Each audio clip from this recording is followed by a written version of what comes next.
Good morning, you guys. Welcome back to another video here on the channel. Today's video, by the title, you can already tell, it is going to be a Jetta video. I've had this car now for 4 years, so we're gonna go over it, talk about the beautiful 2.5 liter 5-cylinder engine in it, and basically why it's the best $5,000 car that money can buy.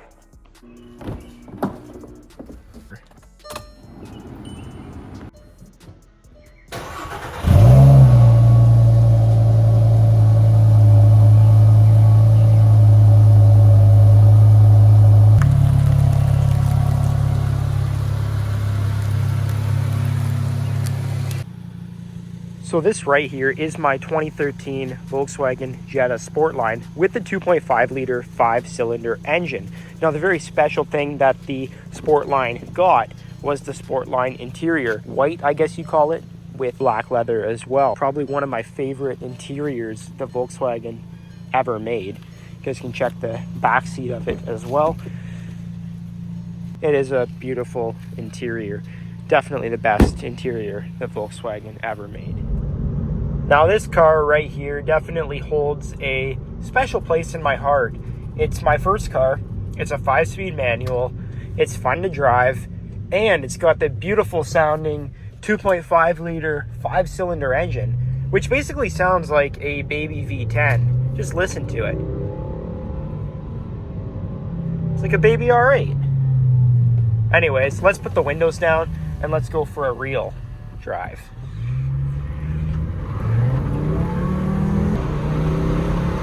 Now, I bought this car back in March of 2020, right during the COVID pandemic. And since then, I've put about 60,000 kilometers on it myself.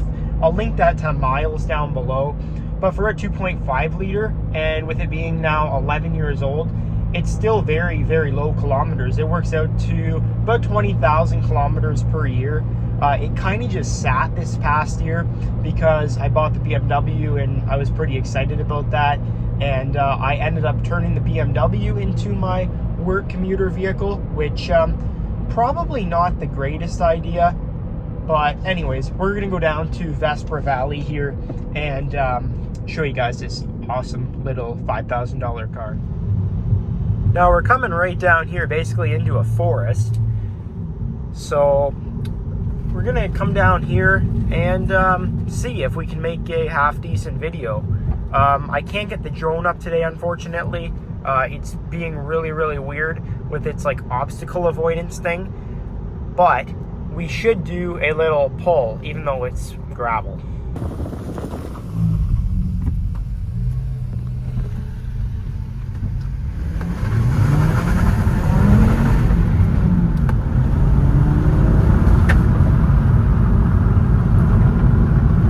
Now, for a 170 horsepower, 2.5 liter, 5-cylinder, the pickup is pretty decent. I believe it's 8 seconds to 100. This thing is absolutely bone stock.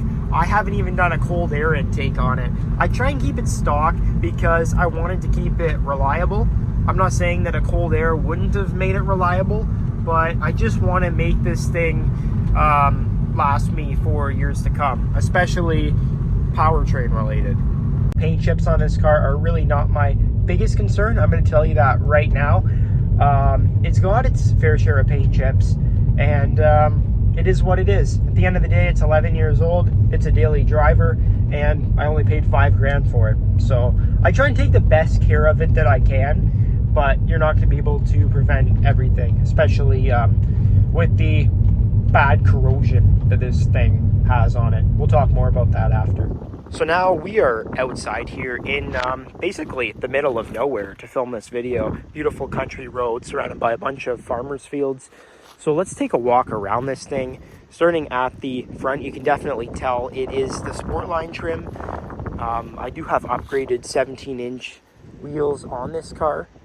But just stepping inside, this here is where the Sportline really shines with the white leather interior and the black trim surrounding.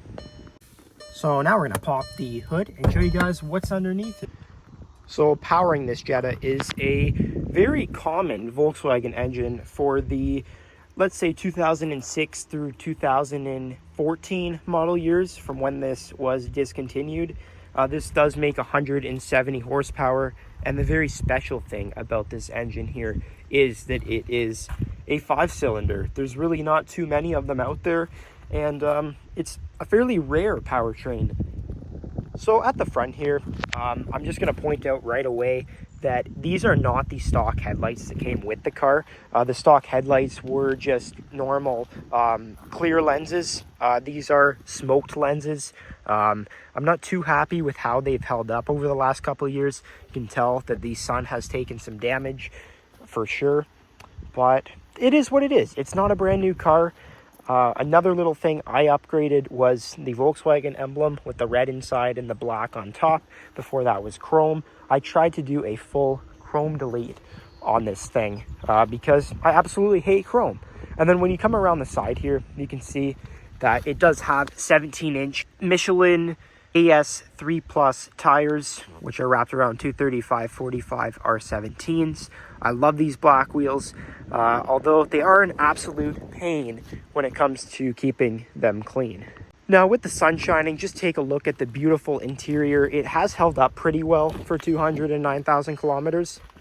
I'm going to pull the key out. The only real sign of damage on the interior here is on the driver's seat here. I guess the previous owner had a key in their pocket, and it kind of, I guess whenever he got in and out, started cracking it. But that's really the only wear inside the whole car.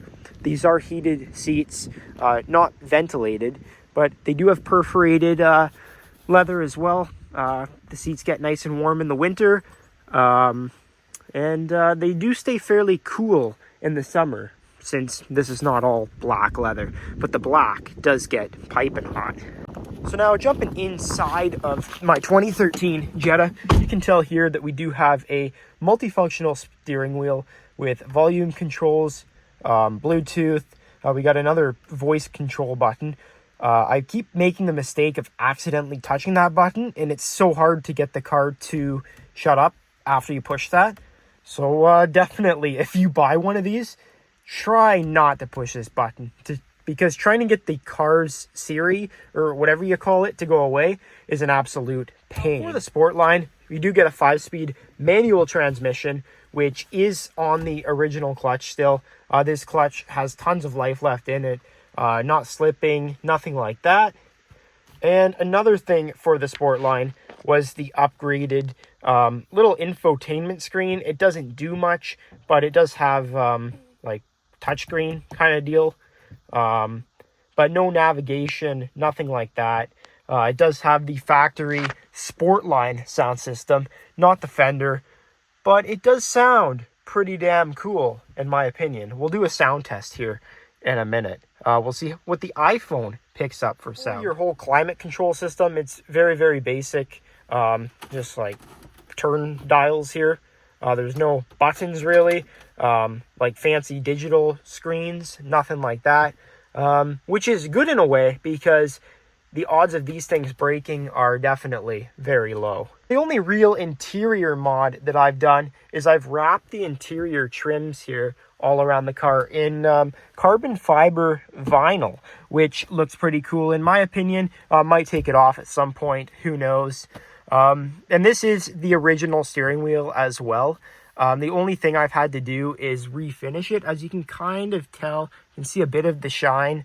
I had to re-dye it because it started peeling from, I guess, years of use. Lots of hand sanitizer during COVID. And it just started peeling all the leather off and it was starting to look terrible. So I figured I'll spend $50 and we'll get her fixed up properly so we don't have any issues with it.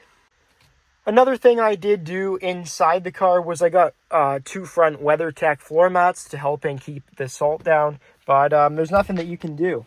Another thing that you can tell here, try and get my feet out of the way, are the aluminum Volkswagen pedals, which were specific to the Sportline. Other normal models of these cars came with a just regular black rubber pedals. Definitely not these fancy aluminum ones.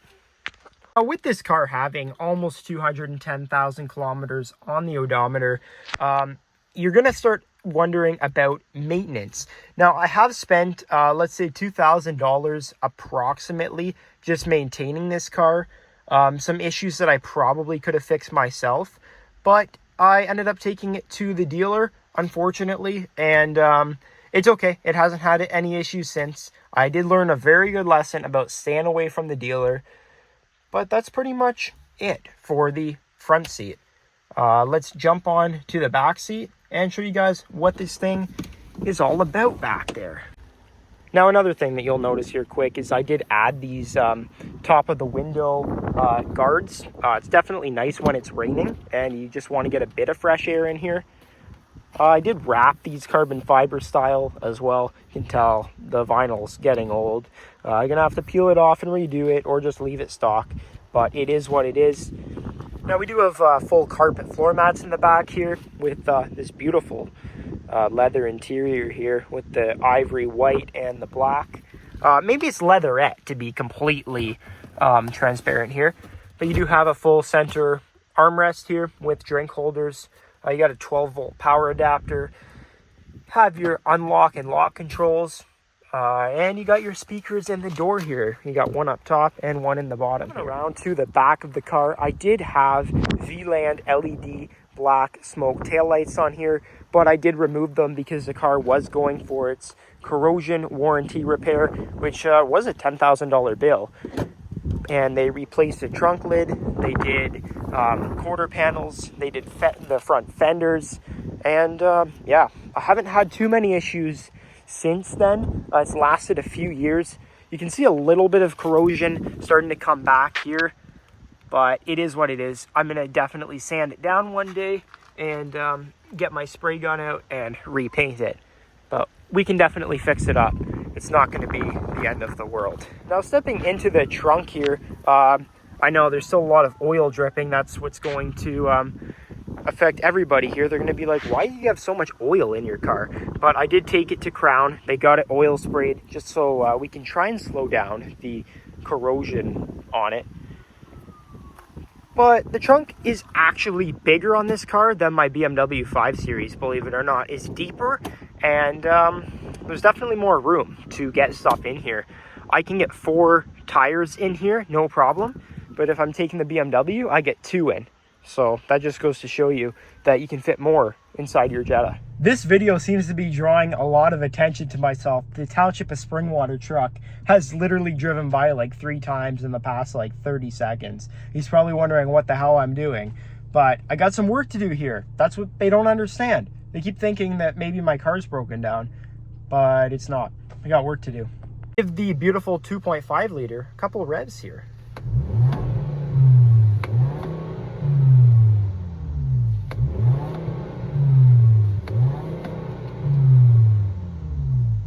Talk about maintenance and stuff here on my 2013 Volkswagen Jetta.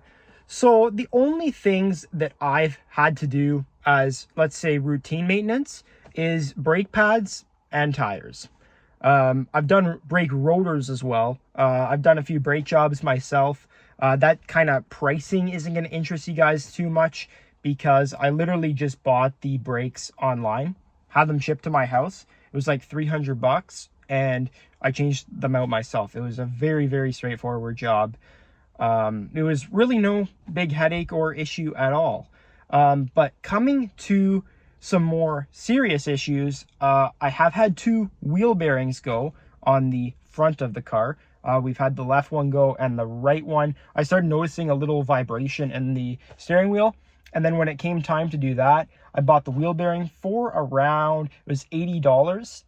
It took me about 8 hours to do the whole job because I had to torch everything. These things, when they rust up, you're basically spent all day trying to do the job. So we've done wheel bearings, both front ones. We've put brand new suspension components in. It's got shocks. It's got sway bar links in the front as well, because the sway bar links in this car, I've replaced them 4 times in 60,000 kilometers. This car seems to just eat them. Like, you replace them one day and they're gone the next, pretty much. Anyways, that's not a huge deal. Pretty straightforward if you have a little bit of mechanical knowledge. If not, you can load up a YouTube video. Really not that difficult. The biggest and most costly thing I've had to do to this car was the power steering pump, which I bought through Volkswagen, and the brake master cylinder. So at 164,000 kilometers on the clock, I was left with a $800 Volkswagen bill to bleed the brakes, front and rear, because I couldn't get any brake fluid through them, and I needed the car fixed. So I took it to Volkswagen, and yeah, a little more expensive than what I would have liked to pay, but the car's been fixed. I've put like 40,000 kilometers on it since then, and she's still going. So I can't complain. It is what it is. Sometimes with cars, you got to dump money into them, money that you don't want to dump into them.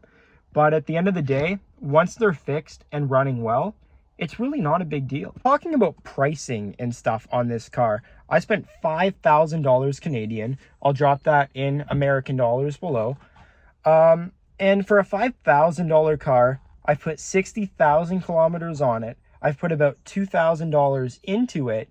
I'm at about $7,000 for a $5,000 car with, you know, having to put a bit of recommended maintenance and a little bit of servicing and love TLC into it.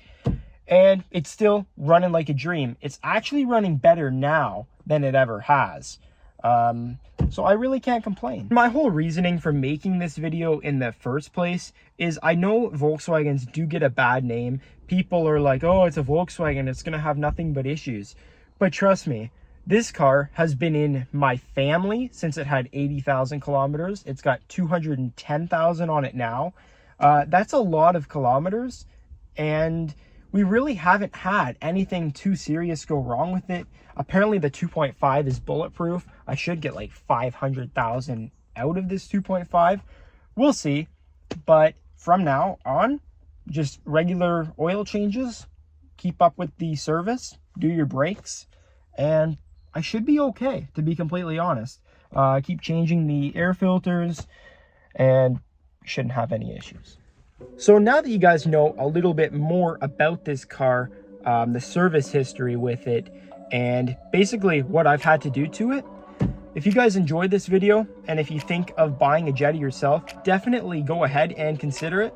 I'm not going to stop you guys. It's been a fantastic car for the last 4 years for me. There's nothing more that I can really ask for from it besides maybe a little less corrosion on the paint. But besides that, she's a good car. And I hope you guys enjoyed the video. If you did, you already know what to do. Go ahead, give me a huge thumbs up. And if you guys are stopping by the channel for the first time, if you haven't already, and you feel like you kind of want to, go ahead, hit that subscribe button, and we'll catch you guys in the next one. Bye-bye.